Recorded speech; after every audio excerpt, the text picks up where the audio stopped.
Hello and welcome. My name's Karen O'Connor and you're listening to Menopause, Marriage and Motherhood.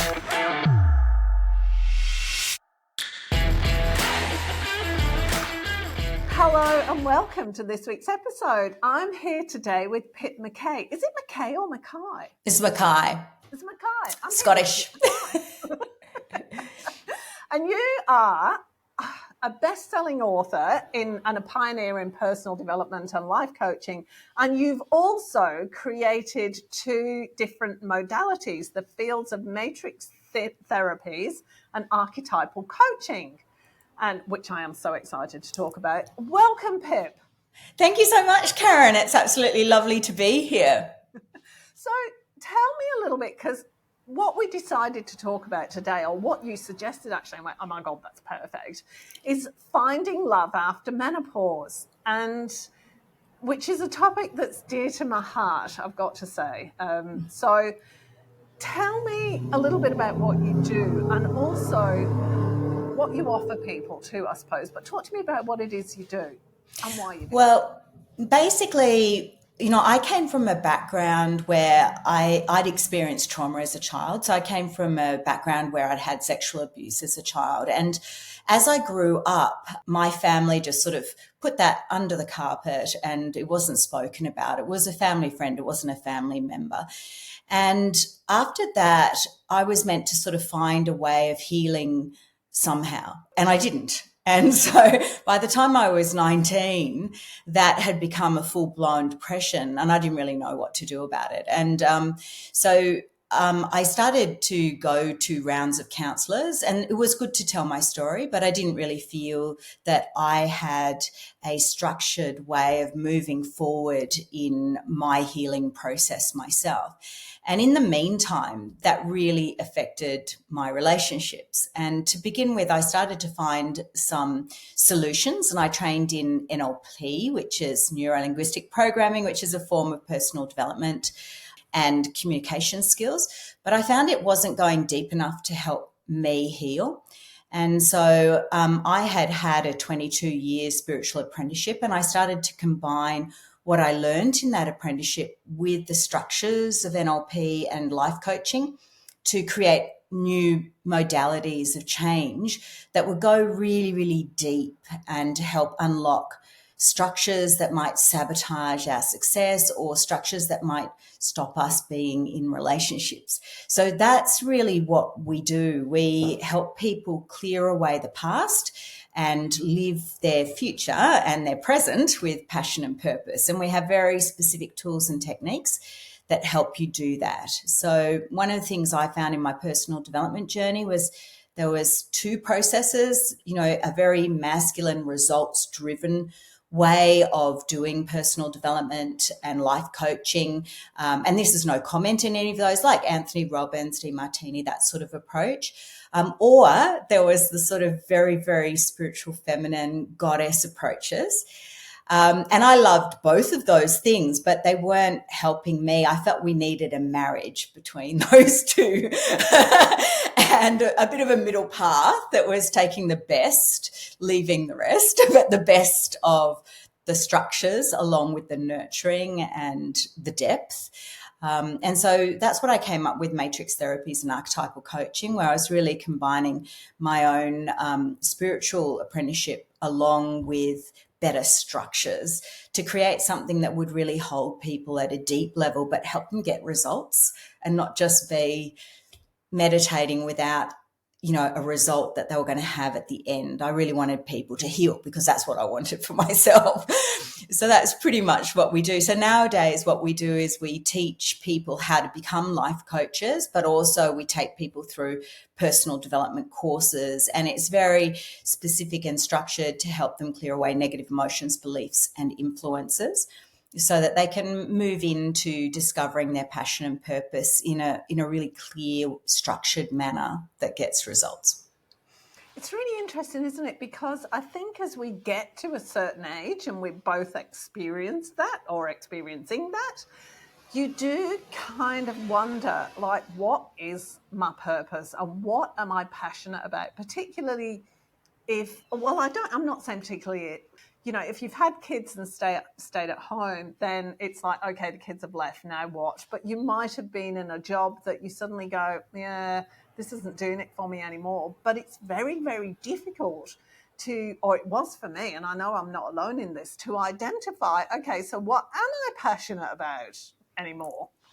I don't know. Absolutely. Absolutely. And for a lot of people, they've been doing what they have to do to earn money or provide either for themselves or their families.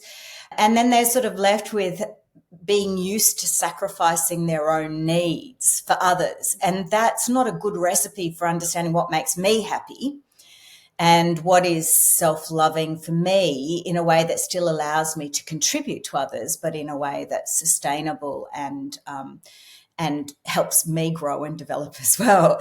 So, yeah, I've created a process where we look at using archetypes, which is the best example of something, to discover who we are at a deep soul level and what we can do that makes us happy. So a lot of people identify their purpose with a job or a career, but it's really the meaning we're wanting to get from that. So somebody might be an accountant because they love numbers and they really enjoy everything being in an order.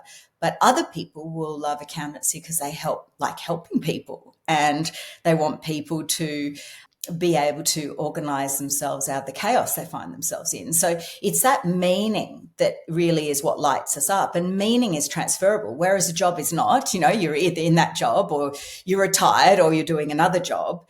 The meaning you want to get from that job is transferable. And when you know what that meaning is, you can put it into what you want to do in retirement. You can put it into what you want to do if you change careers. You can put it into what does it mean to have your own business and what's going to be passionate for you. So if we can find and distill meaning, then that makes a really, really big difference to us. So for instance, for me, my meaning in life is to inspire wonder and to create and pioneer processes that nurture people's change.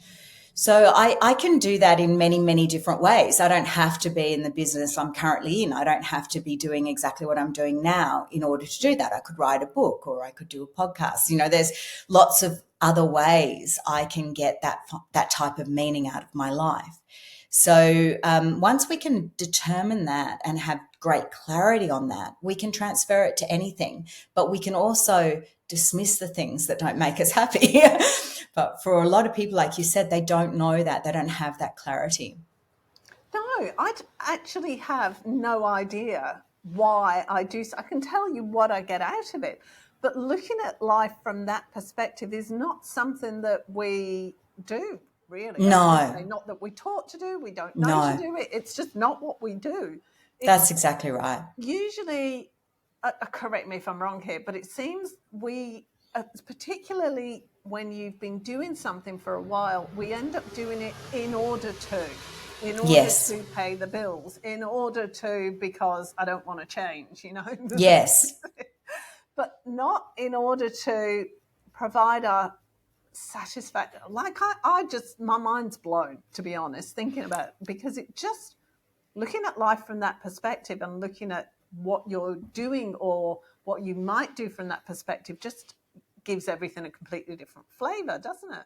It really does. I mean, if you're someone who wants to inspire, if you're someone who wants to go on an adventure, if you're someone who likes to organize and order things, if you're someone who likes to be creative, these are very different meanings you want to get out of life. And that helps direct you to quite specific activities that you aren't kind of going, oh, I've got to try it out to know whether I like it. You can pretty much predict whether you're going to like that or not because you know what you enjoy and what you don't. So it just makes life a lot easier. I mean, in my own business, people will ask me to talk about lots of different topics, and I could talk about many, many different topics, but I'll say no to things because they don't inspire me, and that's not a message of inspiration I want to give others. Whereas this topic here, looking at finding love after menopause, this is a very inspiring topic for me because it was something I struggled with and then I was able to overcome. And I want to be able to give other people a little bit of direction in that. And that makes me really happy and excited and passionate. And knowing that means I'll say yes to this topic, but I'll say no to something else. And that means my time is prioritized around what makes me happy and inspired and passionate, not prioritized around, what I think I should be doing. There's a few questions I've got here, anyway, few places I want to go. Where do the archetypes come? And I am coming at this from a love after menopause or during menopause or whatever. Okay, let me go back 2 steps. Why do we change so much when we get to this age, and how does it impact how we feel about the different aspects of our lives? Yeah, I think there's a lot in this topic. It's such a brilliant question because I think on the one hand, our soul and who we are at the deepest soul level, I don't think it changes very much at all. But I think in terms of the way we're expressing that in the world and our personality, I think that changes a lot with menopause. And I think there's a number of reasons for that. One, as estrogen drops out of the body, we stop being quite as people pleasing. We stop being as other focused and, quite as empathic. And that actually gives women space to think about, well, what about me? And that allows them to go, well, do you know what? I'm not willing to put up with someone talking to me like that anymore. I'm not willing to put up with being second best in the family all the time. So that can create a lot of personality change. But I think in many ways that personality change is just the soul going, boy, if we don't make ourselves happy now, when are we going to? The kids have left, or, we're not as pushed with our business as we might have had to have been in the past. For some people, other people are very stretched with their business, but there comes a deep sense of, it's now or it's never. And so I think other people will see a big personality change, but often it's just us wanting to be our authentic selves, and nobody's ever seen it before because we've been so busy pleasing them and focusing on making their dreams come true. We haven't thought about what makes us happy. And I think that's a really empowering part of menopause.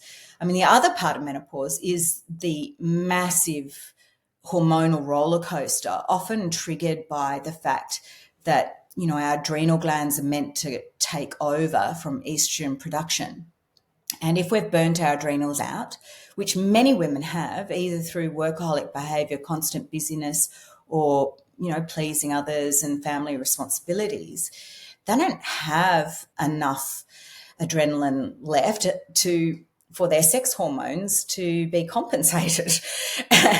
And so that can create really big personality shifts that aren't positive at all, that are about feeling completely and utterly out of control.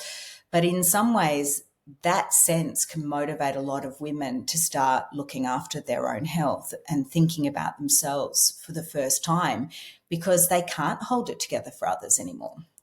So I think, that makes a really big difference. And if we're talking about love, well, that makes a huge difference in terms of who we want to love, why we love them, and what we're willing to put up with in love. So I think those around us may see a bigger shift than what we feel deep inside. Are we really changing who we are? I don't think so. For me, it's almost like I've regressed to who I was before puberty or in early puberty. Like, that is what it feels like.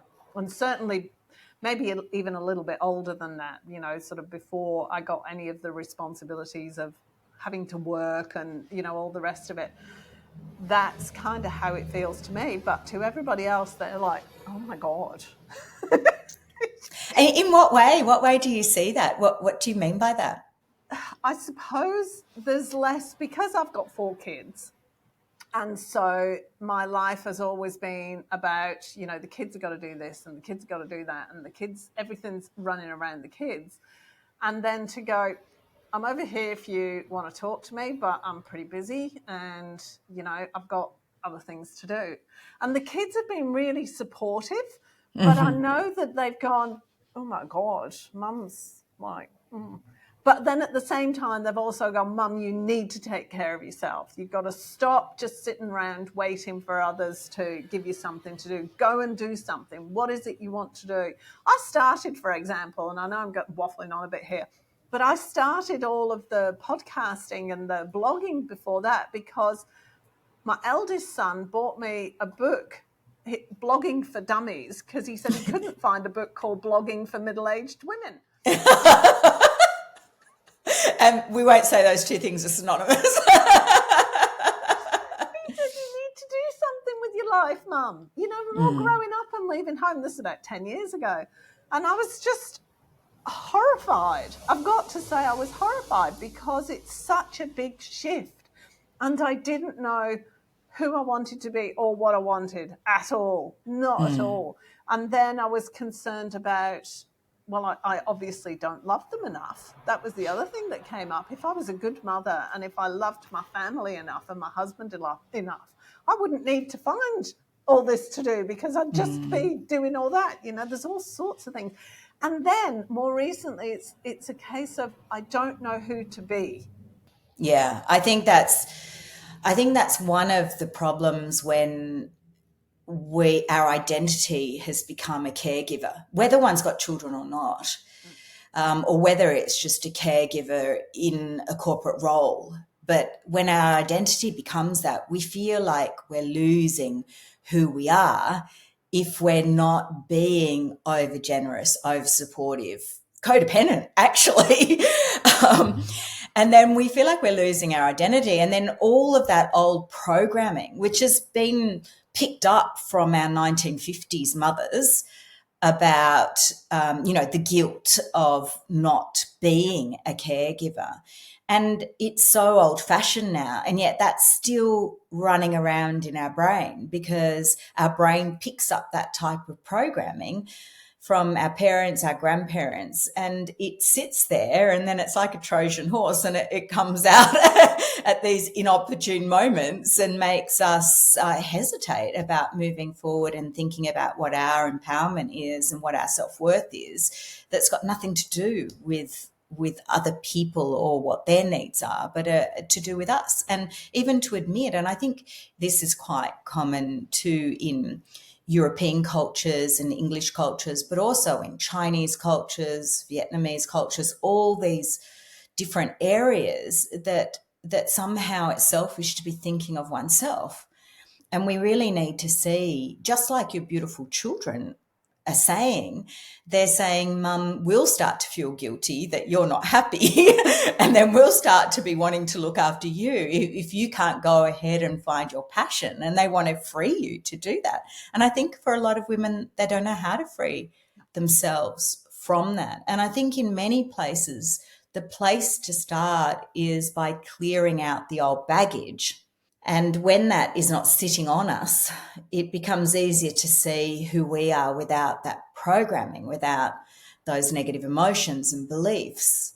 We can start to get a sense of who we are. And then if we can start to find some positive, freeing labels, and that sounds counterintuitive, but sometimes if we don't have names for things, if we don't have names for possible ways of being or possible options for us in terms of personality, we actually don't know what choices we have.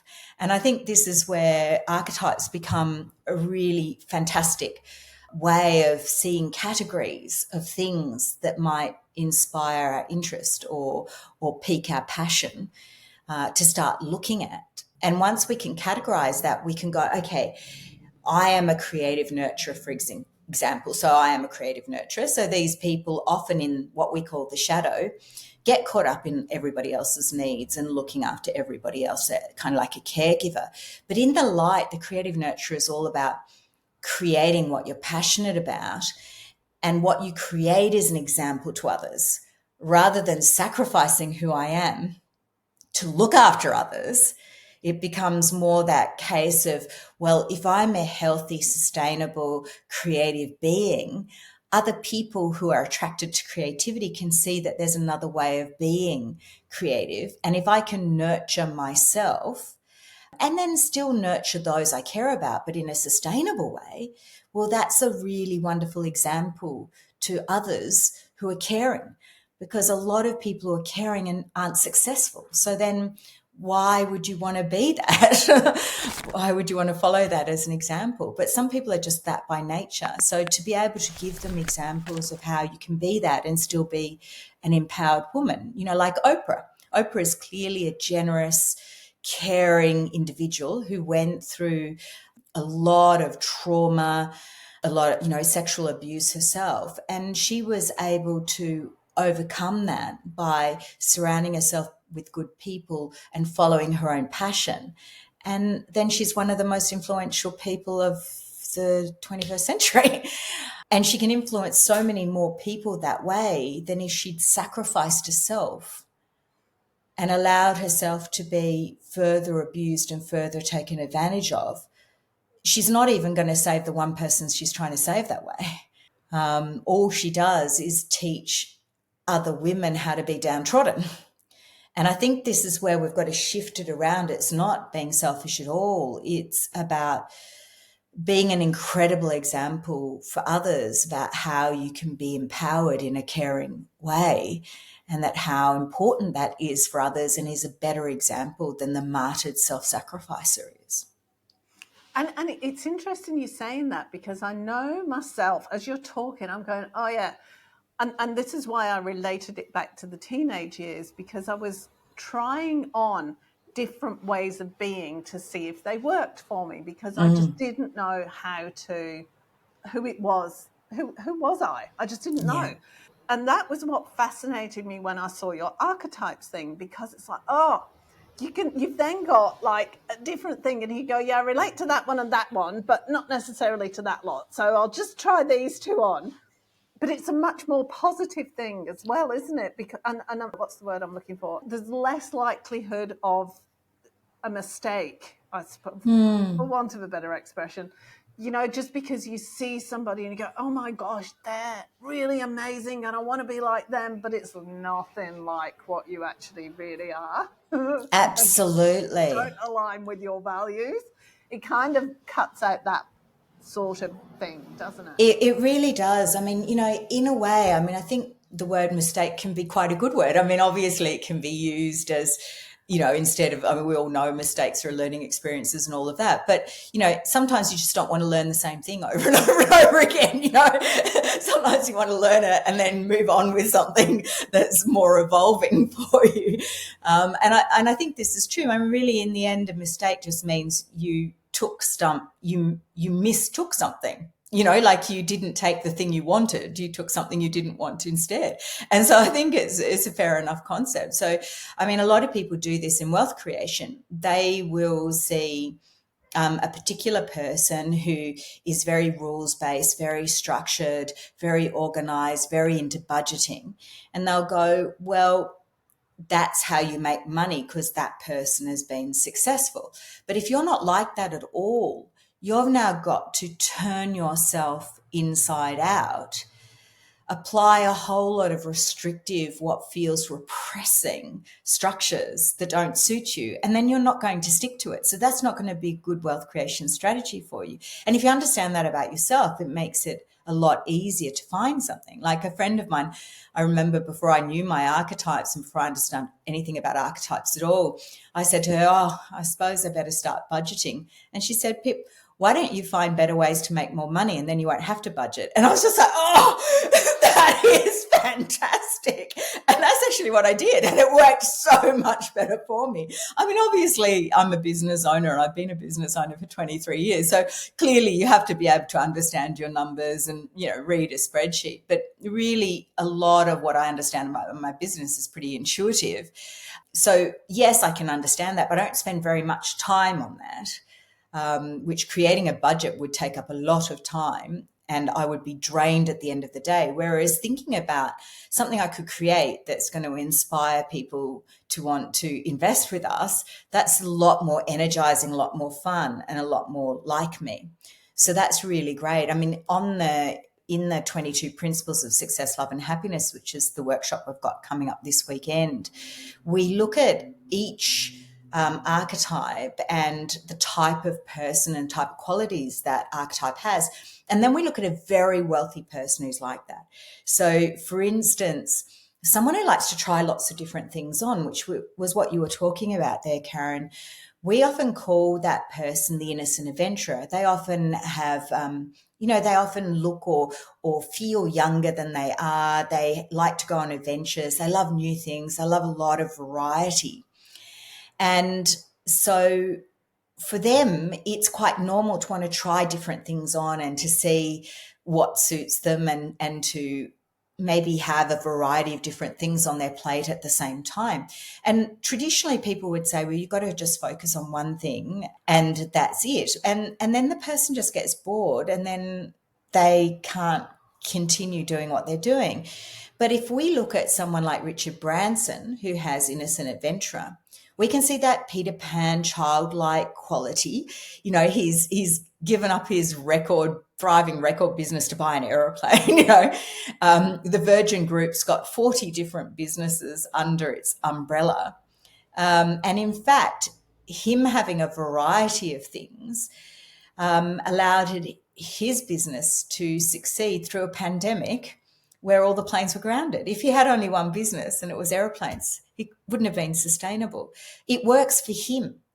But if there's somebody else who's very structured and risk averse, running a business like Richard Branson won't work. So, obviously Richard Branson also had a lot of tenacity and he did follow through and keep going with something. And he did know how to delegate and make sure there were the right people in the business, or he wouldn't be able to sustain 40 different companies.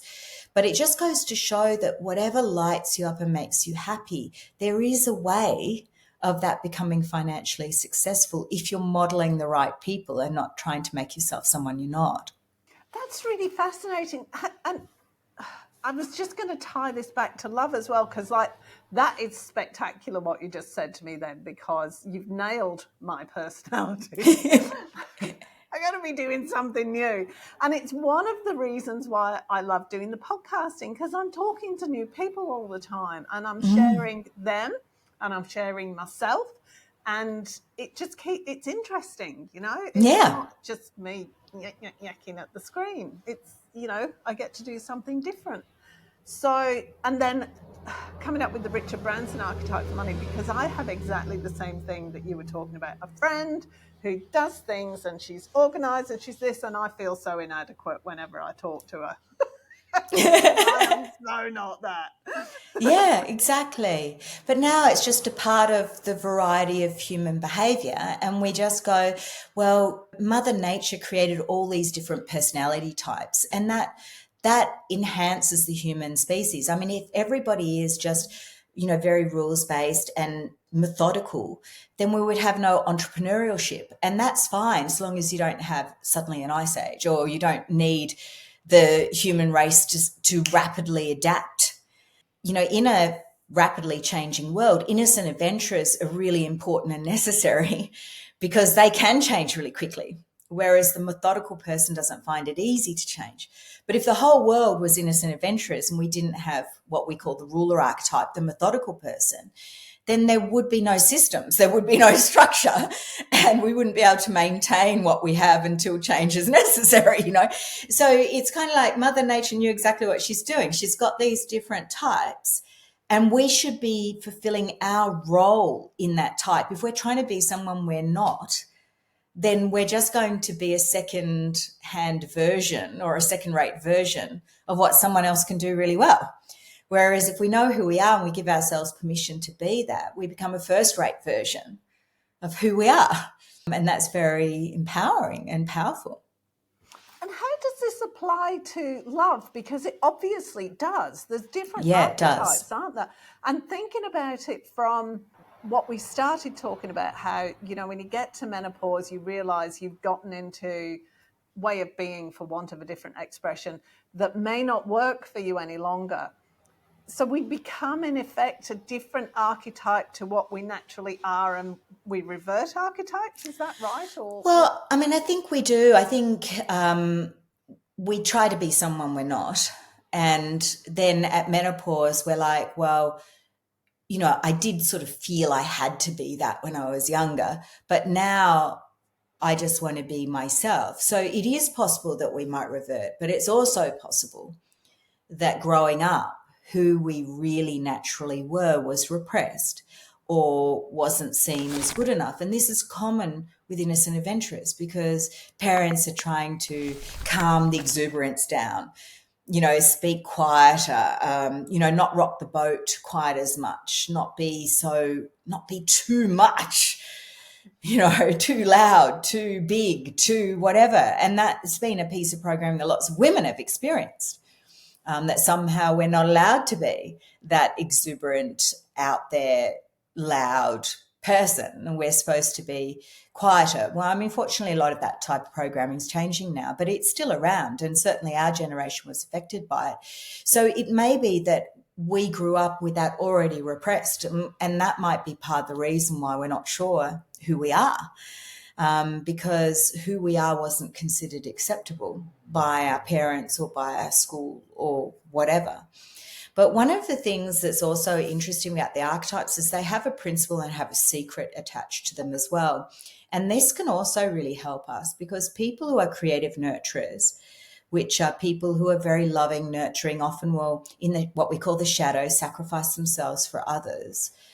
They get into relationships where they're trying to rescue and heal someone who's broken, unhappy, or not functional. This is quite a common structure that creative nurturers get into. Or they attract someone who's narcissistic or someone who's very selfish, because those people are out looking for someone who will give because they're takers.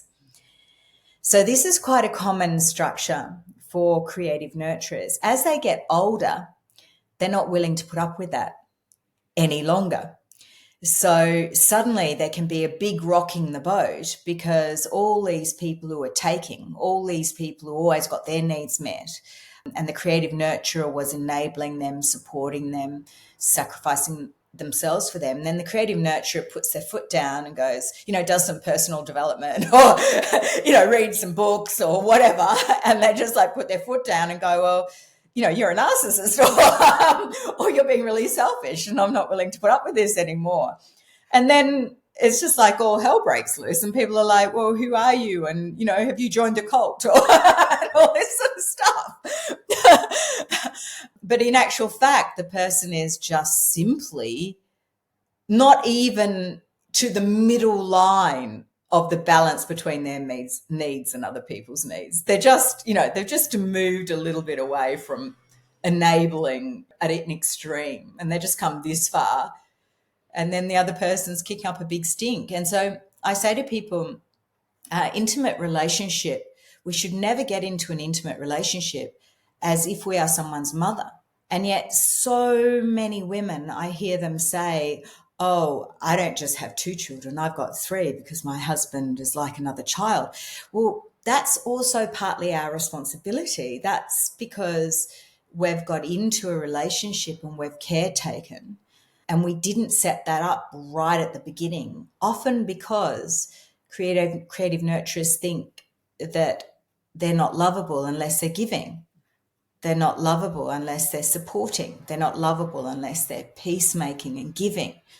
So they overdo that and they actually train other people to expect that from them.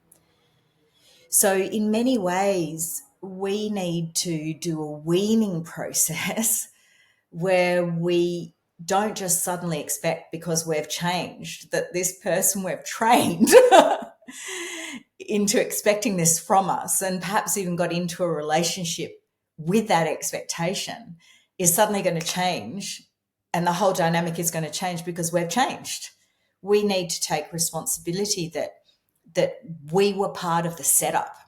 And now if we think this relationship is one that is valuable and is one that we want to continue with, we need to do a process of weaning that person off, us as surrogate mother to them, just like you would with adult children. So we need to do that with our friends. We need to do that in our relationship in so many ways. And then we need to make sure we're moving into what the lover's archetype is. And the secret to the lovers, and the principle is discernment, and the secret is self-love.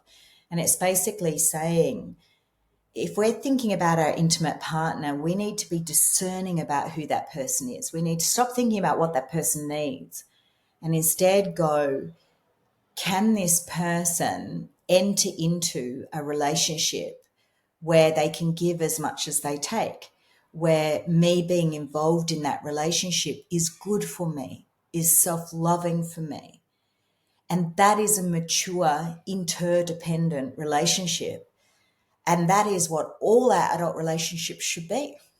So we need to go through a big process of healing that feeling that we're only lovable if we're giving, that we're not actually lovable in and of ourselves. We need to heal that within. We need to heal all the beliefs and emotions and guilt and shame and fear that sits around that, so that we can start to do that, but not do it in a sort of aggressive, oh, I've just given so much, I've had it, I'm done. But start that process earlier and recognize that the other person also needs time to adjust to our empowerment. They're not used to that. So we do need to also take that into account as we make change. Yeah, it's difficult, isn't it? It's like, because half the time we don't even recognize what we're doing. Never mind, recognizing it to change it, because we can decide to change it, but unless we see what we're doing, we're just going to be doing the same thing in different ways, I'm guessing. Absolutely. And I mean, this is where it seems normal to us because we often grew up in a family like that. So we haven't really even seen very many domestic examples of it. So we see examples of it in the workplace. And so you get all these women who are empowered in the workplace, and then they come home and suddenly they've turned into a 1950s housewife, whereas at work, they would never let anyone speak to them like that. They would never put up with a business arrangement in that manner. And this is actually to do with trauma. So they call it the functional self. So what happens for a lot of people is their domestic environment had some form of trauma in it. And so, that may have been abuse, but it doesn't have to have been. It can just be that one of the family members, and it doesn't have to always be the woman either, by the way, but one of the family members is super disempowered and the other person's in control and calling all the shots. And, even constant criticism can build up as a form of complex trauma. And so what can happen is the domestic environment is full of triggers. So what happens with a trigger is we can be triggered by anything that was related or around during the time of any form of trauma. So it could be a smell, like, say your mother was super critical all the time.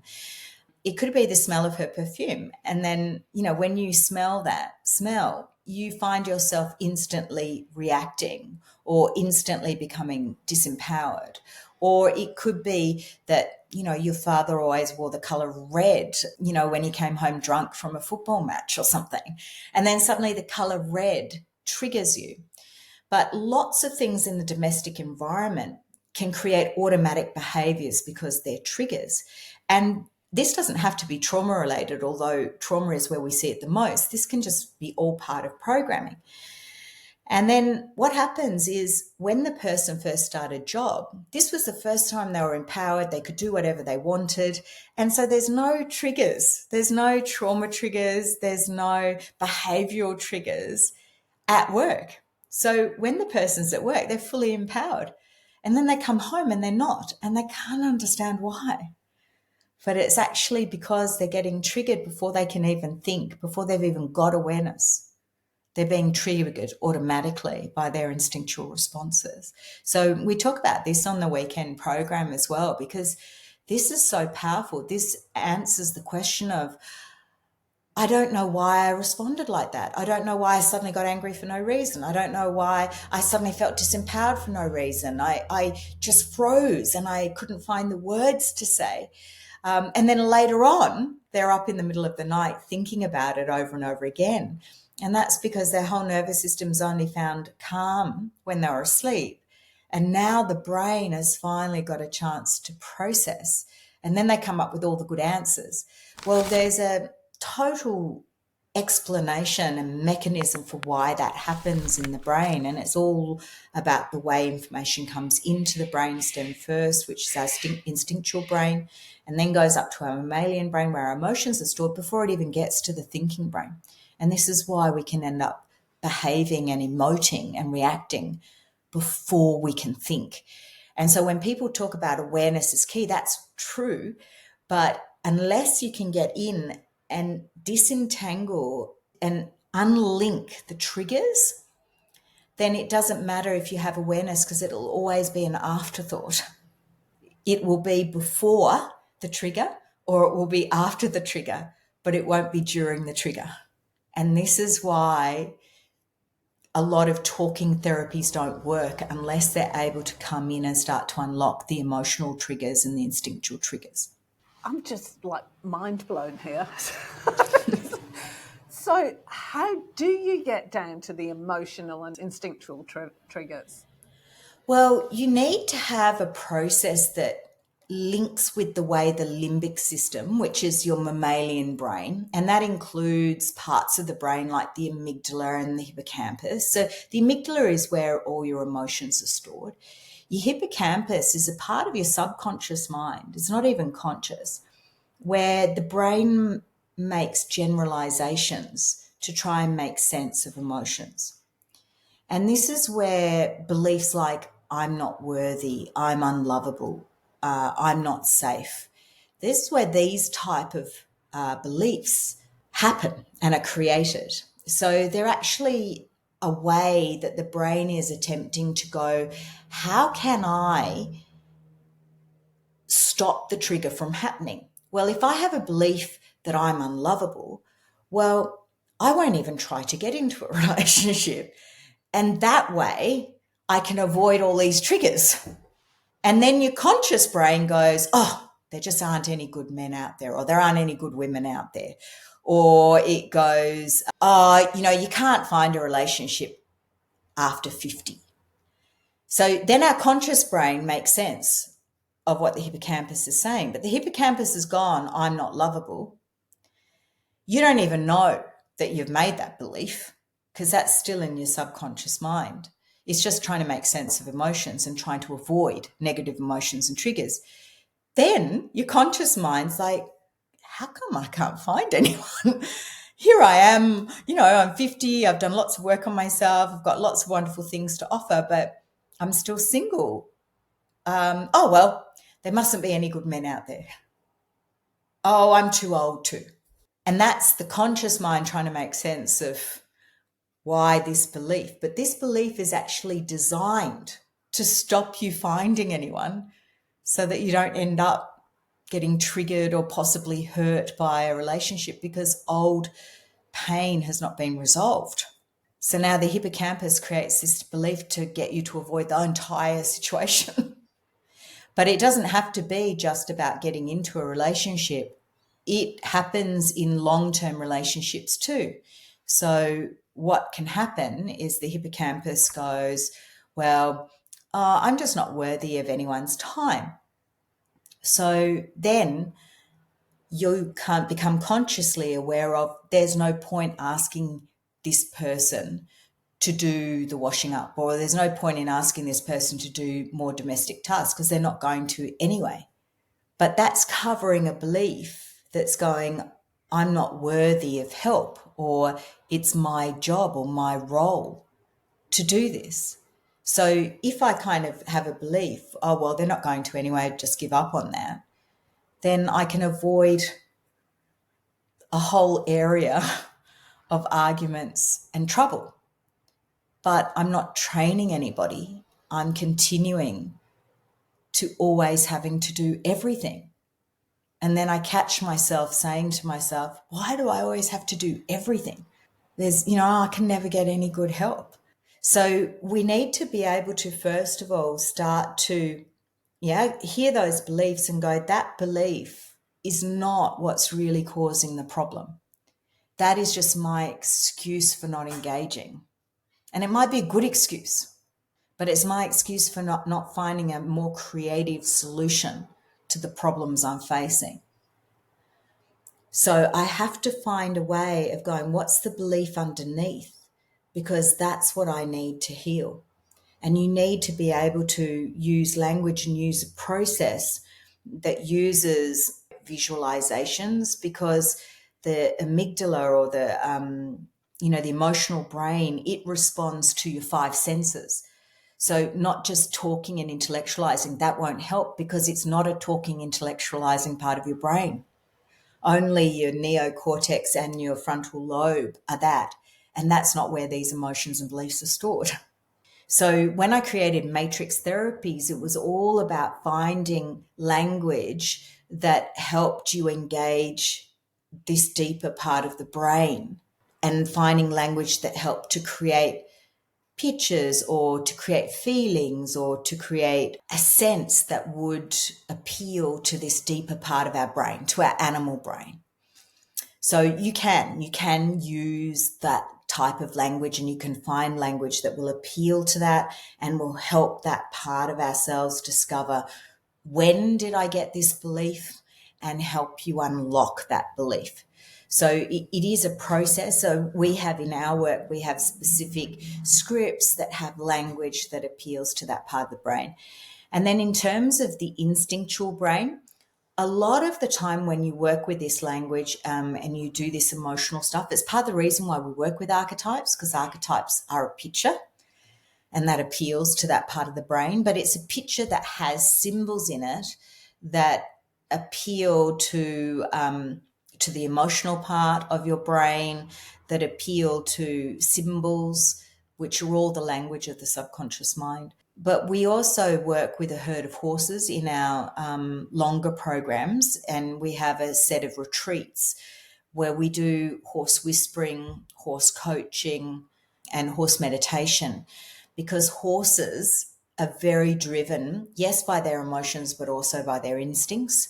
And we find that working with horses helps to unlock some of the deeper triggers in your instinctual nature, particularly for people who've experienced any form of trauma, but are still functional. People who can still go to work. I mean, obviously it's outside our scope of practice if someone has a personality disorder, or they're in major clinical depression, although we've had lots of people through who have a psychologist or a psychiatrist assessing them and working with them, who then come to our programs as well. But generally our programs are for people who are functional, but they know they've got problems and those problems aren't resolving. And there's lots of functional people like myself who have had childhood trauma. So we work with horses to help us unlock and go to a deeper level in that instinctual nature. So that's kind of what we need to be able to do. And it's the reason why somebody might do talking therapy and talk for years and years and years and years and years and not get a result. If they get an aha moment, if it drops down, or they manage to feel something, then it can click through. But if you have process that is designed to do that, and are using the latest in neuroscience combined with coaching processes, we find that we can get there a lot more quickly. And that's what I found in myself. I was using, and had been to counsellors, and I mean, this is with great due respect to counsellors, because there's so many places where that's so important and necessary. And many people need that before they're ready to change. But for people who are ready to change, there's lots and lots of processes out there that can help them change really, really rapidly. So that's what I needed to do for myself. And and that's what I found then I could help other people with. Just because it's about time to wrap up now. Yeah. Can you just tell people, Because you've got this program starting this weekend, haven't you? It's a one-day workshop and your last one for the year, is that right? Yeah, we may have one later in the year, but yeah, it's certainly the last one for the next 6 months or so. So this is a free one-day event, and it's basically introducing people to the archetypes, and we go into a lot of detail about each one so people can have a bit of a guess about what their archetypes are. We also look at, what are the 5 things that create self-sabotage and how to stop that. We go deeply into how the brain functions, what can cause self-sabotage from a neuroscience perspective. And then we look deeply into why horses might help us at that instinctual level. We look at wealth and the sorts of things that stop people around money. And I also tell deeply, my story around relationships, because for me, I was doing all this personal development, but the tools that I was doing just wasn't getting to the crux of what was holding me back in relationships. And I really did need to unlock the deepest aspect of what had happened in my trauma, but in a way that was really safe and comfortable, wasn't really triggering, for me to really change all the belief structures and the influences that were stopping me having a really successful relationship. And I talk about what happened in that process and how then after menopause and after unsuccessful IVF, where I'd put on a lot of weight and then I'd had a lot of beliefs about, somebody wouldn't find me attractive because of that. There were all sorts of negative beliefs, even though I was horrified by that because, that's certainly not a belief I would have about anyone else. But they were sitting there, and they're beliefs that lots of women have. I'm too old. I'm, not an attractive size. There's all these sorts of ridiculous beliefs that we have that are justification for why we're not finding love. And then we think, I've got to fix that.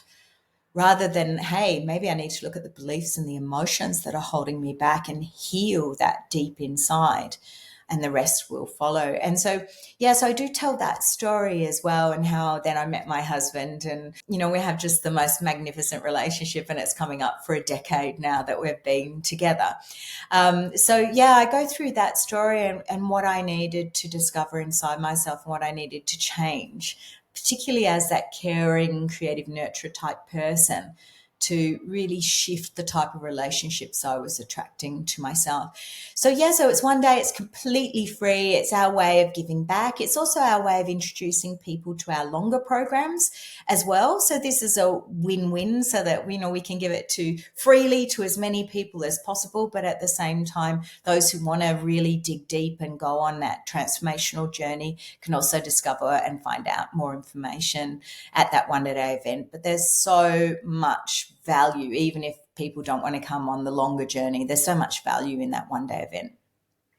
So the links will be on the webpage that go with the podcast, but tell people how they can register or check you out and get a bit more information. Absolutely. So it's on the 29th of July. So that's this Saturday coming. And you can just go to pipmckay.com.au. So that's just my name.com.au. You'll come up there. You'll find the homepage there has a link, and you can just go and register for free. You also get a copy of my book, the 8 Principles of Achievement, Love and Happiness.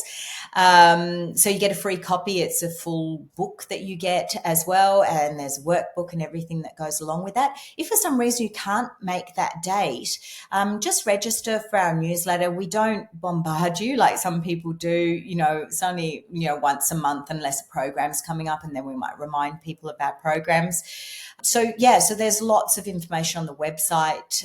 There's links to our YouTube channel, and there's lots of little tidbits as well there. So lots and lots of incredible information, and you can register. You can download my book for free as well on the website. So lots of ways to connect. Thank you so much, Pip. You've given so much information today. It's lovely. Thank you very much, Karen. Well, it's really lovely that you've found this as your passion and purpose, and, you can contribute to so many people, and particularly women. And I think, this wonderful time, I think menopause can be such an empowering time if we can get our health sorted and we can get our relationships sorted, then it can really be a place of incredible empowerment. But until that happens, we really need to be able to focus on those two things so that we can be that shining light for others to follow as an example. Thank you so much. Pleasure. See you. If you enjoyed this episode, be sure to subscribe and don't forget to rate and review this podcast and share it with your friends. Thanks so much for listening, and I hope you're leaving with some thought-provoking information that can make a difference in your life. See you next time.